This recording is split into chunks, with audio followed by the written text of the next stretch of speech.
오늘 말씀의 제목을 따라해 보시기 바랍니다. 핍박받는 것이 정상입니다. 핍박받는 것이 정상입니다. 제가 얼마 전에 읽었던 책에서 가난에서 벗어나는 법이라는 책을 소개한 적이 있죠. 그 가난에서 벗어났던 사람들의 첫 번째 덕목은 자기 자신의 가난함을 지극히 정상으로 받아들였다는 사실입니다. 전 세계 인구가 90%가 가난하게 산다는 거예요. 내가 그 90% 안에 든 것은 어떻게 보면 지극히 정상이죠.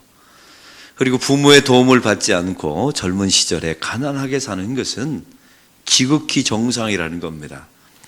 부모의 도움을 받아, 아파트 도움을 받아 처음부터 아파트 생활하는 것 지극히 비정상이라는 거예요. 가난에서 벗어났던 사람들은 가난을 정상으로 받아들였다는 사실이에요. 참 여러분 기가 막힌 내용들이죠. 질병도 마찬가지입니다. 여러분에게 한번 묻습니다. 재수 없어서 그 질병에 걸렸습니까? 어느 날? 아니면 세상에 누구 탓 때문에 질병에 걸렸다고 생각하십니까? 만약 그렇다면 이 사람들은 자기의 질병을 비정상이라고 생각한다는 거예요. 근데 내가 평소에 살아왔던 삶의 습관과 먹었던 것들을 한번 생각해 보세요. 참 놀라운 사실은 지금 나의 이 질병은 지극히 정상이다 라고 받아들인다는 거예요. 저는 신유 집회나 이런 걸 보면서 한 가지 의구심이 있었습니다. 그 신유 집회를 통해서 그 질병을 고쳐주는 경우가 있어요. 여러분, 저는 그걸 인정합니다. 하나님 안에서 기적이 있다는 것을 믿어요. 그런데 한 가지 의구심이 어렸을 때부터 들었어요. 그의 삶의 습성을 완전히 바꾸지 않은 채 기적이 일어났다면 여러분에게 묻습니다. 그 기적이 소용이 있습니까? 없어요. 다시 또 그 질병이 반복되어집니다. 왜냐하면 그 질병은 재수 없어서 걸린 질병이 아니라 삶의 습성과 그 사람의 삶의 패턴이 쌓여져서 나타난 결과이니까요. 몸의 반응이니까요. 그래서 오히려 질병에서 벗어나는 사람들의 가장 놀라운 첫 번째 덕목이 뭐냐? 자기의 질병은 지극히 정상이다. 여러분, 오늘 말씀의 핍박도 마찬가지입니다. 우리가 하나님의 백성으로서 살아가게 될 때 한번 생각해 보세요. 우리가 세속의 가치를 따르지 않고 하나님의 가치를 따르며 살았어요. 세상의 악한 세상 사람 속에서 선하게 살고자 했어요. 아주 세속적인 사람 속에서 거룩하게 경건하게 살고자 했어요. 여러분, 이런 사람에게 핍박이 가해지지 않았다라는 의미는 이미 동화되었다는 거예요. 악화되었다는 의미일 것이죠. 그러면 이 전제 속에서 우리가 한 가지 깨달아야 되는 게 있습니다. 세상에는 경건하게 살고자 하는 사람이 있고 아예 세속적으로 살고자 하는 사람이 따로 있어요. 악하게 살고자 하는 사람이 있고 선하게 살고자 하는 사람이 있습니다. 이게 구별되어 있어요. 누가 누구를 핍박할까요? 여러분 한번 상상해 보시기 바랍니다. 선한 사람은 악한 사람을 핍박하지 않습니다. 두 가지 하죠. 불쌍히 여기거나 기도해 줍니다. 이게 중요해요. 그래서 오늘 말씀의 시작은 이렇게 시작됩니다. 오늘 말씀의 10절을 다 같이 읽겠습니다. 나의 교훈과 행실과 의향과 믿음과 오래 참음과 사랑과 인내와. 하나님의 백성들은 하나님 사랑하게 해주세요, 인내하게 해주세요, 이렇게 기도하죠. 근데 악한 사람은 그렇지 않습니다. 악한 사람은 의로운 사람을, 세속적인 사람은 경건한 백성을 공격합니다. 이유가 뭘까요? 여러분, 여기는 이유가 있어요. 두 가지 이유인데, 첫째는 악한 사람과 의로운 사람이 함께 사는 것이 불편합니다. 여러분, 불편하다고 해서 선한 사람, 의로운 사람이 악한 사람을 공격하지는 않지 않습니까? 아까 말했죠? 불쌍히 여기고 기도해 준다고요. 또 한 가지 의미가 있어요. 여러분, 악한 사람이 악한 사람끼리 살 때는 자기가 악하다는 사실을 모릅니다. 그런데 어느 날 갑자기 그 공동체 안에 의로운 사람이 딱 나타나는 순간에 자기의 악이 폭로되어져요. 이게 문제인 거예요. 여러분, 교회 안에도 마찬가지입니다. 여러분, 교회 안에 같은 교회 다닌다고 해서 다 의를 지향하고 선을 지향하는 게 아니에요. 교회 안에도 사실은 악을 지향하는 사람들이 있을 수도 있어요. 교회 안에도 경건한 사람이 있고 하나님의 방식으로 살아가고자 열심히 무던히 노력하는 사람이 있고, 교회 공동체 안에 세속적인 것을 가지고 와서 교회 안에 써먹으려 하는 사람이 있어요. 누가 누구를 핍박할까요? 여러분, 의로운 사람은 교회 공동체 안에서도 악한 사람, 악을 지향하는 사람, 세속적인 가치를 가지고 들어와서 살아가는 사람을 핍박하지 않습니다. 불쌍히 여기고 기도해 주죠. 그리고 사랑하려고 하고 인내하려 듭니다. 오래 참으려고 들어요. 하나님의 때가 오면 바뀌어질 것이지, 이런 마음을 가져요. 그런데 교회 안에 보면 공격하는 사람들이 있어요. 여러분, 이 공격하는 사람들의 대표적인 특징이 뭐냐면, 아까 말씀드렸죠? 의로운 사람과 거룩하게 사는 사람과 이 세속적인 것이 함께 거하기가 불편하기 때문에 몸부림을 치는 겁니다.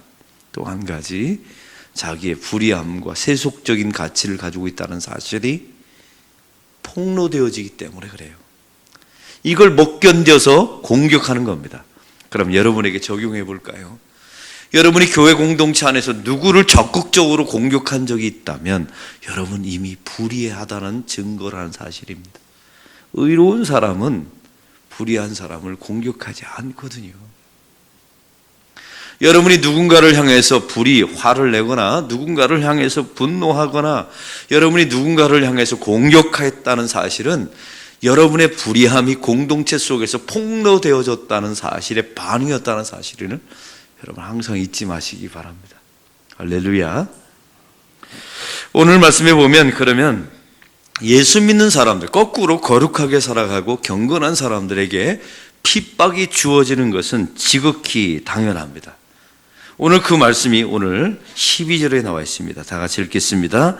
무릇 그리스도 예수 안에서 경건하게 살고자 하는 자는 박해를 받으리라. 이게 정상이라는 거예요.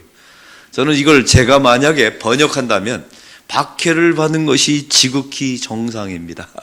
그럼 거꾸로 말해볼까요? 박해를 받지 않는 것은 지극히 비정상입니다. 이미 완전히 세속화됐다는 의미입니다라고 해석하고 싶어요. 그럼 오늘 말씀에 이유는 있습니다. 바로 우리가 핍박을 받는 이유, 악과 선은 결코 함께 할 수 없기 때문에 그렇습니다. 여러분, 아까 말씀드렸죠? 선과 악은 절대로 공존할 수가 없습니다. 충돌합니다. 무엇인가 하나가 공격하게 돼 있어요. 근데 그 공격은 반드시 악이 선을 공격합니다. 선은 악을 향해서 공격하진 않아요. 여러분, 선은 악을 향해서 항상 긍휼히 여기고 기도하고, 그리고 아까 항상 하는 말씀이죠. 그 사람 자체는 미워하지 않지만 그 안에 있는 악은 미워합니다. 예수 믿는 사람들은 항상 이게 어려운 거예요. 어제 주일날 제가 설교했죠. 동성애라는 부분도 마찬가지예요. 여러분, 예수 믿는 사람은 그 동성애에 빠진 사람 자체를 미워하거나 증오해서는 안 됩니다. 그가 가지고 있는 그 죄의 성향을 혐오하고 미워해야죠. 근데 이게 쉬워요, 어려워요? 어려워요. 여러분, 이걸 구분짓기가, 말은, 설교는 이렇게 하지만 이게 적용하면 이게 보통 일이 아니란 사실이에요. 여러분, 교회 안에도 마찬가지예요. 그 사람은 미워하지 말되 그 사람의 악은 미워하라. 여러분, 말은 쉽지만 이거 적용하기 정말 어렵습니다. 날마다 씨름해야 돼요. 하나님, 제가 저 사람 자체를 미워하거나 증오하지 않게 하옵소서. 그러나 저 안에 있는 악은 미워하게 하여 주옵소서. 이것을 위해서 날마다 예수 믿는 사람이 기도해야 합니다. 또 한 가지, 우리는 이 핍박을 받는 것이 지극히 정상이다라는 이 말씀 속에서는 핍박을 받을지언정, 한번 따라해 봅시다. 핍박을 받은지언정 무시받지는 말아야 합니다. 여러분, 여기서 우리가 중요한 게 있습니다. 핍박을 이렇게 착각하시면 안 돼요. 우리는 이걸 구분하셔야 되는데, 나의 신앙 결함, 나의 인격적인 결함 때문에 핍박받는 경우가 있어요. 그건 당해도 쌉니다. 항상 우리는 그래요. 마음속에 그렇게 하셔야 돼요. 나의 인격적인 결함 때문에 여러분에게 핍박이 가해지는 경우가 있어요. 그건 받아도 싼 거예요. 충분히 받아야 돼요. 더 받아야 돼요. 그러나 예수 믿는 사람은 그래서 나의 인격적인 결함 때문에 찾아오는 핍박과 예수의 복음 때문에 하나님의 방식으로 살기 위해서 당하는 핍박을 반드시 구분하셔야 돼요. 또 한 가지, 여러분의 무지와 무능과 게으름 때문에 당하는 것은 핍박이 아니라 무시받는 겁니다. 자, 이걸 구분하셔야 돼요. 여러분, 교회 안에도 이건 핍박이다, 이건 무시받는 거다, 구분되어야 합니다. 여러분, 교회 안에도 엄청난 무시가 있어요. 무지하고 무능하고 게으르고 이것 때문에 무시받는 경우가 있거든요. 그건 자기의 인격 결함 때문에 당하는 거예요.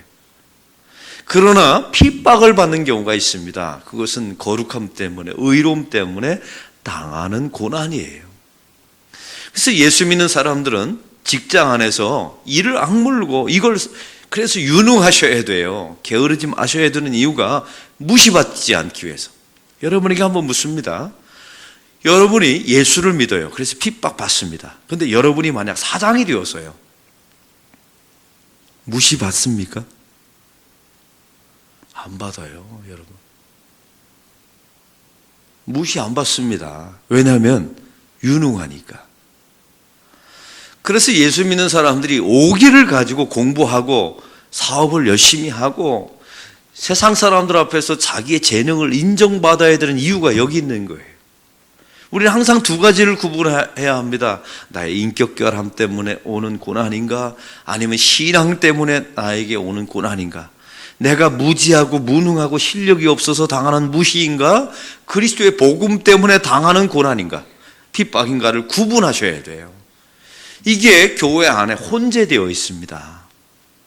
여러분, 특별히 교회 안에 보면 저는 항상 우리 중직자를 위해서, 목회자, 우리 장로님들 위해서 기도하는 게 있어요. 하나님, 제발 무시는 받지 말게 해 주옵소서. 이거는 진짜 지독한 형벌입니다. 여러분, 만약 목회자들이 교인들에게 무시받는다, 목사가 왜 저래? 이거는 무시거든요. 왜 장로가 왜 저래? 이거는 무시예요. 이건 핍박이 아닙니다. 이거는 완전히 무시받는 거예요. 그런 공동체는 이미 심판받은 거예요. 그래서 리스펙, 존경받지는 못할지언정, 여러분, 우리가 항상 핍박을 받으면 그리스도의 복음 때문에, 우리가 가지고 있는 믿음 때문에 핍박받는 것, 이건 영광스러운 것입니다. 그래서 하나님의 교회 공동체 안에 핍박을 회복되어지는 역사가 있기를 소망합니다. 그래서 죽어도 무시받지는 말자. 그래서 제가 부임할 때 우리 장로님들에게 제가 그런 부탁을 드렸어요. 장로님들, 저와 목회자와 장로님들이 교인들에게 무시만 받지 않아도 교회는 승리합니다. 한국 교회 안에 목회자들이 얼마나 무시받습니까? 세상 사람들에게. 여러분, 한국 교회 안에 중요한 직분자들이 얼마나 무시를 받나요? 그거는 진짜 목숨을 걸고 막아야 돼요. 무시받지는 말아야지. 이런 말이에요. 그리스도 안에서 온전한 진정한 핍박을 회복하는 우리 교회가 되기를 바랍니다. 오늘 말씀을 통해서 또한 우리에게 중요한 전제가 있어요. 예수님께서 말씀하시죠. 너희가 당하는 핍박은 너희 자신을 위한 것이 아니라 내가 핍박받는 것이다 라고 이미 성경에 말씀하신 바가 있어요. 이걸 거꾸로 말하면 우리가 핍박하는 것은 세상 사람들이 예수님을 핍박하는 거예요. 그리고 우리 자신은 예수님 때문에 예수님을 위하여 핍박을 받는 것이죠. 사울이, 여러분, 바울 되기 전에 다메섹 도상에서 예수 믿는 사람을 핍박하러 가고 있었습니다. 그때 예수님께서 빛 가운데 나타나셔서 하셨던 말씀 기억나시죠? 사울아, 사울아, 어찌하여 나를 핍박하느냐라고 말씀하세요. 어떻게하여 너는 예수 믿는 사람을 핍박하느냐라고 말하지 않고 어찌하여 나를 핍박하느냐. 여러분, 사울 입장에서는 굉장히 억울했을 거예요. 자기 자신이 예수님을 만난 적도 없고 예수님을 직접 가해한 적이 없었거든요. 단순히 예수 믿는 사람을 핍박했어요. 여러분, 오늘 성경을 통해서 말합니다. 예수 믿는 사람을 핍박하는 것은 예수님을 핍박하는 것이라고. 여러분, 그때마다 우리 안에 이런 두 가지 신앙 고백이 있어야 합니다. 내가 핍박당하는 것은 나와 함께 예수님이 핍박당하고 있다는 사실을 가지셔야 돼요. 그리고 내가 핍박당하는 이 현장과 자리에 예수님이 함께 계시다는 사실을 잊지 마십시오. 그리고 내가 당하는 이 핍박은 복음과 이 하나님의 복음 때문에 당하는 핍박은 결국 예수님을 위한 핍박이라는 사실을 항상 인식하시기 바랍니다. 할렐루야. 사랑하는 성도 여러분, 예수 믿는 사람들의 길 안에는 반드시 핍박이 동행되어집니다. 우리 기독교의 역사 가운데 유명한 전설 같은 이야기가 있어요. 그것은 기독교는 성도들의 피를 빨아먹고 이렇게 지금까지 부흥하고 성장해 왔다는 사실이에요. 기독교는 고난의 종교입니다. 이 땅에서 부유함을 쌓아놓고 이 땅에서 천년 만년 살아갈 것처럼 살아갔던 세상 안에는 모든 기독교는 다 부패해졌어요. 그러나 핍박이 있고 그 핍박 속에서, 고난 속에서 하나님 나라를 소망하면서 예수님의 재림을 꿈꿨던 세상은 가장 기독교가 부흥하는 세상이 되었어요. 아주 놀라운 역설이죠. 여러분, 한국 교회가 이토록 지금 세상 사람들로부터 무시받고 이렇게 힘들어진 데에는 이유가 있다고 생각합니다. 현세 지향적인 기독교로 기독교가 변질되어진 겁니다. 본래 기독교는 이 땅에서 잘 먹고, 제가 이번 주 주일날 설교했어요. 기독교는 이 땅을 개조하는 종교가 아니에요. 열심히 개조하려고 노력해야 되죠. 그러나 안 된다는 사실을 알고 예수님의 재림과 마지막 예수님의 그 재림을 통한 완벽한 하나님의 나라가 이루기를 소망하는, 그것을 소망하는 교회가 될 때 하나님이 이 민족 조국의 교회를 반드시 회복시켜 주실 줄로 믿습니다. 그러나 이 땅에서 천년 만년 살고 이 땅에서 거대한 것을 이루는 것을 소망하는 순간에 그것은 우리의 바벨탑이 될 겁니다. 그리고 하나님께서 이 교회와 한국교회를 싸그리 무너지게 만들 거예요. 여러분, 빨리 한국교회가 목사들이 소망을 가지고 다시 오늘 주신 말씀처럼 핍박을 받는 것이 지극히 정상이라는 사실을, 이 말은 반드시 아무리 편한 세상 속에서, 민주주의 세상 속에서, 종교의 자유가 있는 세상 속에서 살지라도 이 핍박은 사라지면 안 된다는 거예요. 어떻게 해요? 세상의 가치와 정반대로 살아가면 핍박받습니다. 여러분이 정말 직장과 세상 속에서 하나님의 방식대로 정말 한번 살아보세요. 핍박받습니다. 그 대신 실력을 높이세요. 그래서 무시받지는 마세요. 핍박은 받을지언정 이를 깨물고, 하나님, 저는 이 세상 속에서 돈도 열심히 벌고 뭔가 열심히 하겠습니다. 무시는 받지 말고, 하나님, 저는 핍박을 받게 하옵소서. 이렇게 고난 하나님 앞에 고백하면서 이 핍박이 정말 우리 인생을 불편하게 만들고 거칠게 만들거든요. 그때 죽음 너머의 천국, 예수님의 재림을 통한 완벽한 하나님의 새하늘과 새 땅을 소망하게 되는 겁니다. 그런 성도들을 통해서 기독교의 역사가 2000년 동안 생존한 거예요. 할렐루야.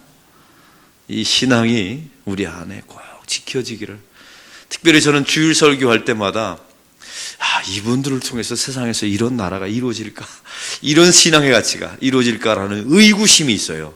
그러나 새벽 기도에 나오는 분들을 향해서는 막 소망이 생겨요. 하나님, 맞습니다. 이렇게 자기의 육체의 정욕을 거스리고 육체의 편안함을 거스리고 이렇게 나와 있다는 자체가, 여러분, 우리 몸 자체가 벌써 핍박을 받고 있는 거예요. 새벽 기도 나와서 또 하루 종일 또 피곤하고 헤매는 경우도 있잖아요. 이러면 우리가 이미 세속의 가치를 버리고 벌써 우리 몸이 고난을 당하고 있는 거예요. 이런 정상입니다. 여러분이 정상이에요. 지극히 정상인 이 삶을 그리스도 안에서 잘 유지하시기를 주의 이름으로 축원합니다. 오늘 말씀의 느낌과 깨달은 점을 적어보시고, 해야 될 것 한 가지와 하지 말아야 될 것 한 가지를 적어보시고 이 말씀대로 사는 하루가 되게 달라고 기도하는 시간 갖겠습니다.